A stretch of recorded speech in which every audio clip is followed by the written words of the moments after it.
What's up, world? Welcome to the Positive Truth, uplifting and positive news for a more progressive society. Tim, what are we trying to bring? Here at the Positive Truth, we're trying to bring awareness, empowerment, inspiration, optimism, and understanding to communities everywhere. Tim, what are we talking about today? Today we're talking about bullying and how to stop it, man.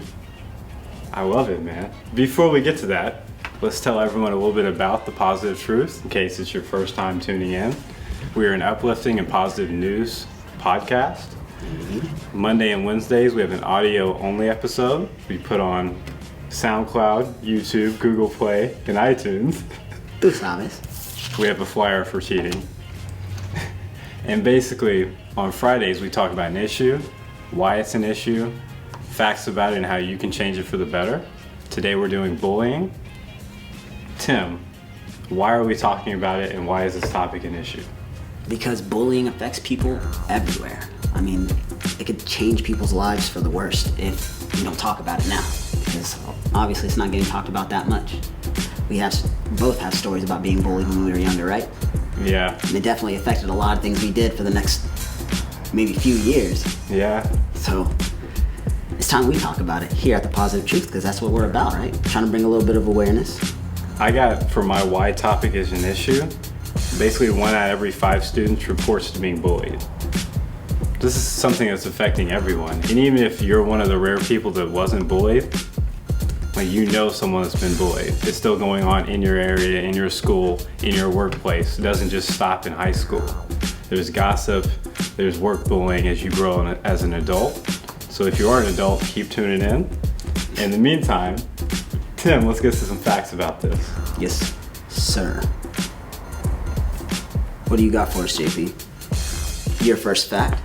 Well, my first fact is bullying affects nearly 1 in 3 American school children in between the ages of grade 6 through 10. 85% of girls and 80% of boys report experiencing some sort of harassment in that time period.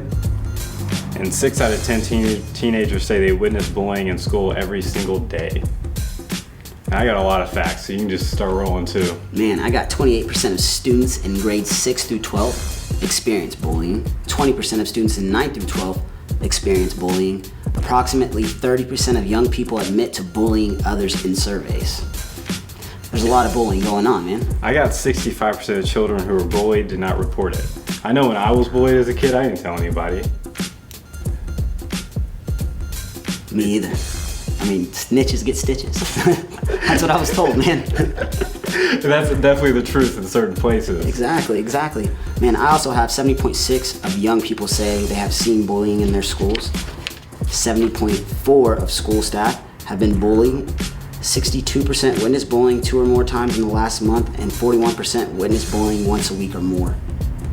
I mean, it's just getting worse. Like the stats that we're giving everybody, it's showing you that bullying is going on. It's not something that, it used to happen. It happens all the time. It is what it is, but it's not what it is anymore. These kids are being affected. Look at us as adults. How many people do we know our age that we work with, that we're friends with, that are going through things because of stuff that happened at school? That to everybody else it might have been funny, but to us, it was real. It's real now. It's real life. You carry it forever. We have a friend mutual, I won't discuss his name. I remember we were 20, 21, we were hanging out. We just got done playing basketball. We were just chilling, watching the Thunder game. This was back when the Thunder were bad. You know, Earl Watson, Chris Wilcox. And we started talking about like middle school. And he was like, yeah, Miss Key used to always pick on me. Like every day I'd run from class in 6th grade. I just run. Because if I ever saw that kid again, I'm just going to two-piece him. I do remember hearing this story multiple times. And in my head, I was like, wow, man, I never knew you got bullied. Yeah. And it was because it was just happening all the time. It was just like a commonplace thing in school. And that was 10 years later, too. He was talking about that story. I know, right? Wow. Do you have anything on cyberbullying? Because this is something we didn't experience because we didn't have all this cool technology. Yeah, man, I got a little bit on cyberbullying. Well, cyberbullying, first off, is bullying that takes place using any electronic technology. That means it could be on social media, it could be text messaging, it could be anything like that. That's real. That's something obviously we didn't have to go through. You may get into arguments on social media now, but like these kids that are in high school, middle school, mean, they're on Facebook. They're on, what else is there? MySpace and Instagram, Snapchat. Snapchat's real right now too.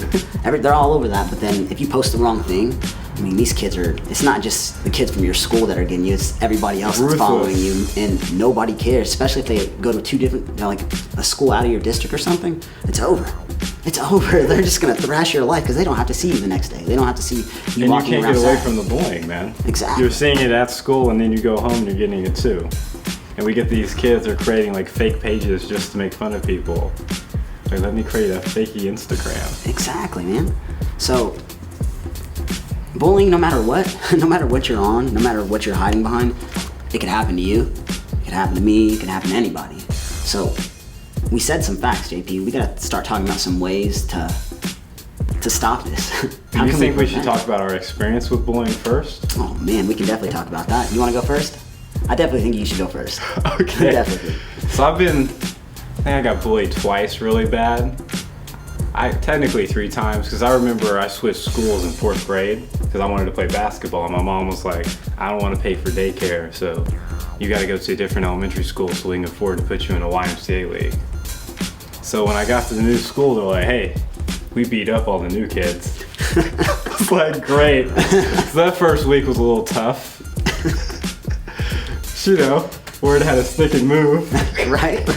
Now I remember in 6th grade, it was just like middle school, first year of middle school. I had PE, and I was like this tall, curly fro, big glasses. I kind of looked awkward, and I had a smart mouth. So like, I just got it every day, like every day in PE, man. Every day, because they were just older and bigger than me, and it was like, what's up with your shoes? What's up with your gym shorts? Didn't you wear that last week? It was just like constant, man. Those are some fake ones. Like, it was just constant all the time. And I remember, like, there was a kid, he was in gymnastics and all the girls liked him. And like, he was just in all my classes. This dude was always making fun of me. Mighty Mouse. I know exactly what you're talking about, man. Oh. And one day I was just like, I'm just tired of you, so I pushed him. This dude never messed with me. Well, yeah, he messed with me again. But after that, he was like, hey man, why are you taking it so personal? I was just like, every day. I remember I told my mom, and she's like, you pushed somebody? Like, she was just blown away. Like, I like put my hands like, you're too little to be getting in fights, JP. Your mom didn't believe in you, man. You should not have been fighting anybody. Truth. We were both small back then, man. We were both pretty small. But how does that affect you in the future, like for the next maybe? Well, the worst time I ever got bullied was like sophomore year. Mm-hmm. So I don't really remember anything before that, because I joined the basketball team at my high school and we were really good. And I wasn't good enough to be on the team, but I worked hard. Right. But I was sound better than most people. When I got there, I was just getting smacked around like every day. Right. Every drill, I'm getting like destroyed. We had this dude on our team named Cello, and we had these one-on-one drills. It's like, you gotta score on him. And this dude just like blocked my shots to the other side of the gym like 10 times in a row. Everyone's making fun of me. I drive to the basket, they knock you down. I'm trying to get in line for drills, they just push you out the way, they just cuss at you like, nah man, you ain't good enough, I don't want you on my team. Like, oh, isolation on him. They knocked all the confidence out of me. Like, it was done. I didn't even like playing basketball after that. It was like, I don't want to say it was like post-traumatic stress, but anytime I was in that gym, I had no confidence in my game or myself. I remember my junior year and senior year, I practiced all summer. Like outside, Oklahoma heat, it's like 100 degrees. I'm shooting jump shots. I'm going to gyms, they're kicking me out because I'm too young, I'm not 18 to be there. And I'm like, I'm gonna play. And I would get in the gym and it was just like, I had no confidence in myself, it was gone. Because I just went 3-4 months of my sophomore year just getting made fun of every day, getting knocked down. No one believed me in the gym. And it was just like, and then they would tell you, like, the coaches told me after practice once, like, hey man, the only reason you're here is because you would run through a wall. Which didn't make me feel any better, because now it's just like, well, damn. So I go in the gym and it's just, I'd be too scared to shoot. I didn't even like basketball. Like, none. I quit my senior year, and then after that, like, I went to a different high school than most of my friends, so I didn't really have that many friends I hung out with at that school. I started getting new friends at that school, and they'd be like, hey man, let's go play basketball. And I was like, sure. And that's why I started playing basketball again. I really enjoyed it. And it's just, like, anytime I think about like high school basketball or like any kind of like sport, I'm just like, damn. That's my experience with bullying. Man, you make me want to cry a little bit, JP. I'm not gonna lie to you, man. But it made me better in the long run. I hear that. But How did it make you better, though? Well, whenever you have the confidence completely knocked out of you, like 100% knocked out of you, when you build it back up and you start, like, no one's really that confident in themselves at like 14 to 18. You're really not confident in who you are as a person until like your early 20s. So I gained it back, and when I gained it back, it was just like, you can't even tear me apart anymore. I'm like, I've already been torn apart. Like, you try to make fun of me, I'm just like, you're right. Keep on going. I'm just so honest. It's just like on my sleeve. That's what's up, man. But I can definitely see how it would just affect people just awfully. Because you get embarrassed every single day. You just not like, I went from loving basketball to not wanting to play anymore. So I could just see how I can just crush you forever. I hear that, man. That's tough. Because I know you and basketball, man, they go together. It makes sense to me. Tim, what about your experience? Man, let's talk about worst time. First grade, man. Like, all throughout school, kindergarten, pre-K. Obviously, I'm a premature baby, so my head's funny shaped. I'm skinny. That was about it. And I'm dark skinned. I moved to Oklahoma like in first grade. My first guy here, like, nobody wanted to talk to me. Even the other black girl that was in the class didn't even want to talk to me. Like, it was that bad. I was like, man, what is going on? I had no idea what was going on. That was my first time actually experiencing racism as well. Got called a brown booger and all kind of stuff. And I remember coming home just crying. Like, I can't make any friends. I don't even know what's wrong with me. I didn't know what was going on, man. And I remember I just kept coming home and crying over and over again. It's probably a few weeks I was coming home crying. And then I remember talking to my brother on the phone, and he was just like, you know what, man, if you can't laugh at yourself, you're not gonna be able to laugh at anybody else. So try to make a joke of it. I promise you it'll stop. And ever since then, that's part of the reason why I'm joking around all the time, man. Ever since then, I learned to laugh at myself. It's so much easier. Life got so much easier, man. Because after a while, like, what are they laughing at? Like, it's not even that funny anymore. You see me every day. You can't make fun of my head every day. Like, it's gonna be like, come on, man, change the conversation now.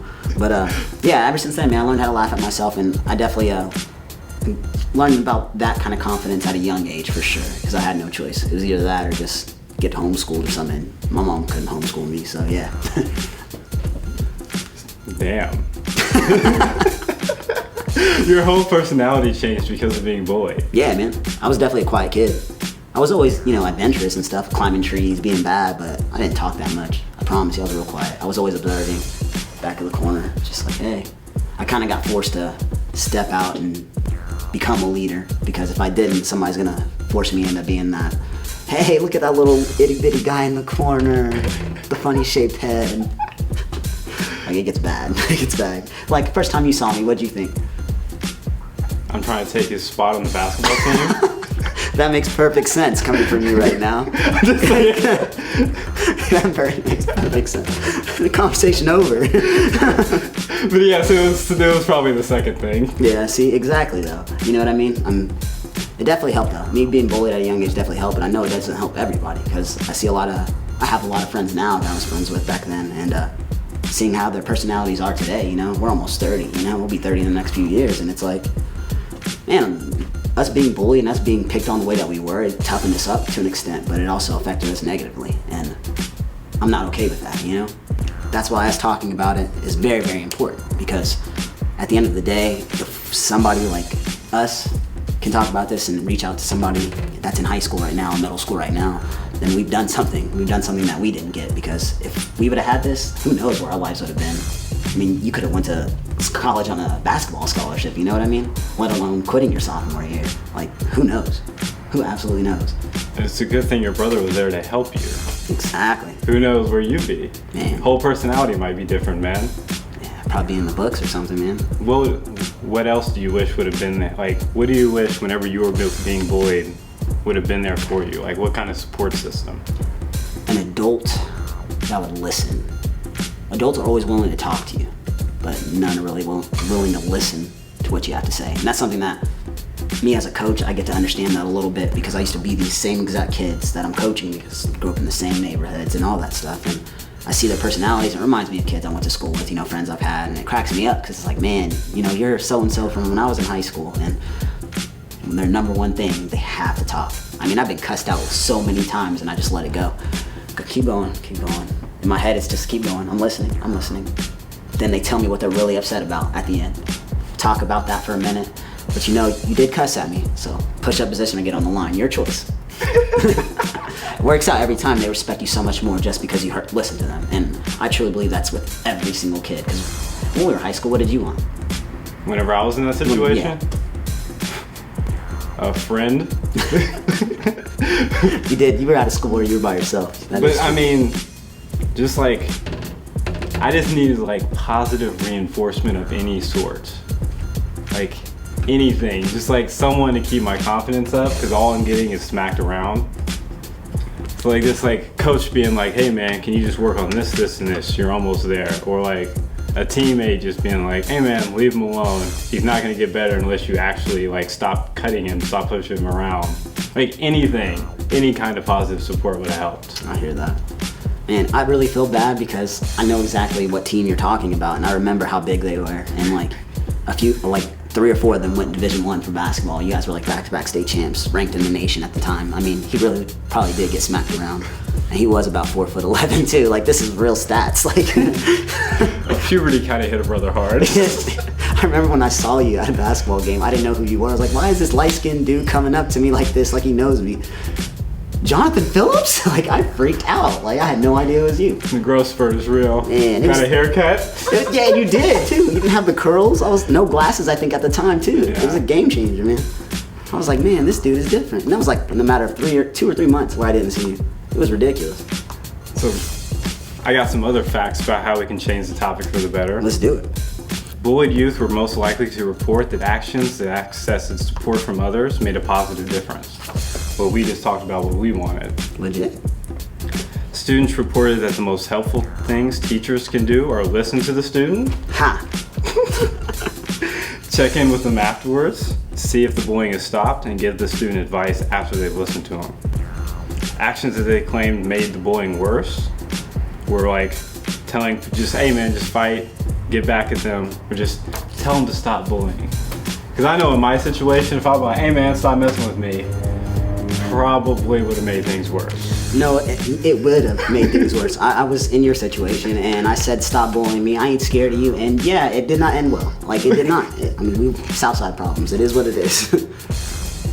I mean, as reported by students who've been bullied, the self-actions, like telling someone to stop, walking away, pretending it doesn't bother you, have most of the time the most negative impacts. And they believe like the number one thing was a peer standing up for them.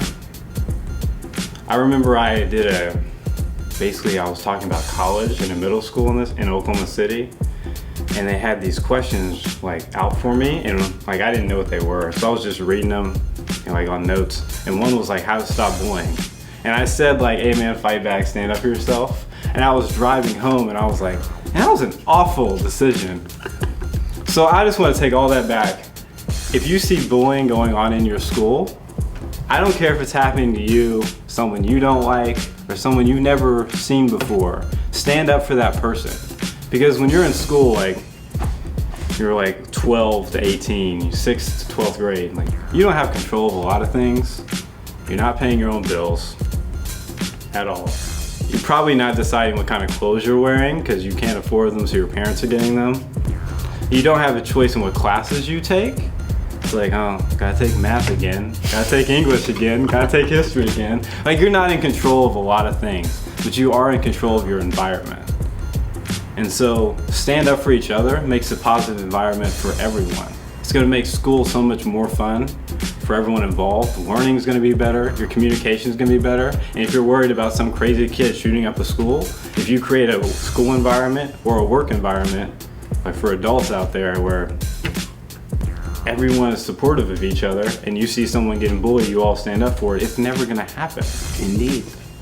So that's my rebuttal for what I said. Like, just stand up for each other. Like, if you see someone getting bullied, like, A, no, this is not okay. Doesn't matter if you don't know them or not. You're gonna make a friend for life, A, and number two, you're gonna make your whole environment better. You got all the stats, man. Do you have anything on how to change it for the better? Man, you just said it all right there, JP. Every single one of them. You're golden. You got any more to add? I don't. Do you have a positive quote? You can tell them where they can follow us on, and I can pull one up right now. Well, before we get to that, before Tim pulls up the positive quote, Ha! if you want to support the podcast, you're never gonna have to pay for it. Just like, share, subscribe, leave a positive 5-star review on iTunes. That'll help us out so much. Just give back, do something nice in your community. If you see someone getting bullied at work, stop it then. If you're tired of the gossip at work, just be honest. Be the end of the gossip chain at work. It's our challenge to everyone out there. Stop the bullying. Stop the violence, man. I like it, JP. Well, make sure you guys are following us on Facebook at Positive Truth Podcast, on Twitter at TPT_podcast. You can follow us on iTunes, YouTube, Google Play, and SoundCloud. What you got, man? I like how you went to a specific website to get specific quotes. You didn't like Google it. I knew which one I was going to, man. I should have just have it like bookmarked. Man, you know me. I do everything last second. Excellent courages. One about life generally. It shows the spiritual wealth of the world. George Eliot. And with that, we're out. We'll see you next week. Check us out on Monday for uplifting and positive news to make your week better. Stay positive.